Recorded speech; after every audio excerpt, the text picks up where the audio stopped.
Son prix de départ était fixé à 300 000 €. Une Rondo M482, un bolide qui a participé 5 fois aux 24 heures du Mans, était proposé aux enchères ce week-end à l'hôtel des ventes Giraudot. Une voiture de compétition qui pouvait atteindre 355 km/h.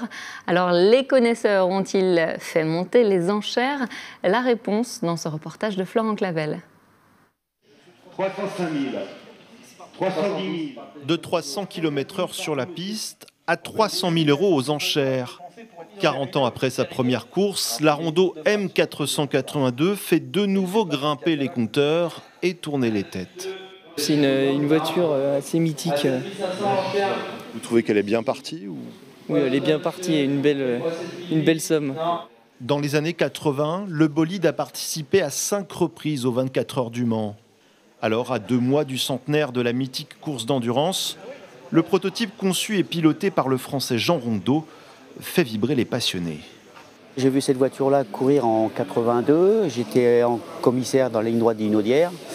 C'est le dernier prototype qu'avait fait Rondeau avec effet de sol. Il voulait concurrencer les Porsche 962. C'est une sportive et puis faut vraiment l'avoir bien comme il faut pour conduire ça. À côté de la Rondo, une Ferrari de 340 chevaux pilotée quelques années par Alain Prost, ou encore une Dutch Bonnet de 1953 qui chante encore parfaitement. Au total, une quarantaine de voitures mises aux enchères par l'étude Tourangelle Giraudot, comme c'est le cas une fois par an. 18 000 € par tour pour ces 4 chevaux. On avait un fonds de vente, c'est-à-dire un collectionneur qui était prêt à vendre quelques voitures phares de sa collection, dont la Rondo, la DB et les Ferrari. Et donc autour de ce beau noyau, on a communiqué et puis c'est venu se greffer un ensemble de véhicules, d'amateurs, de collectionneurs qui sont dit il y a une vente, on en profite. Et puis du coup on a décidé de faire cette vente aujourd'hui. La Rondo est finalement adjugée 318 000 €, soit le prix d'une belle maison.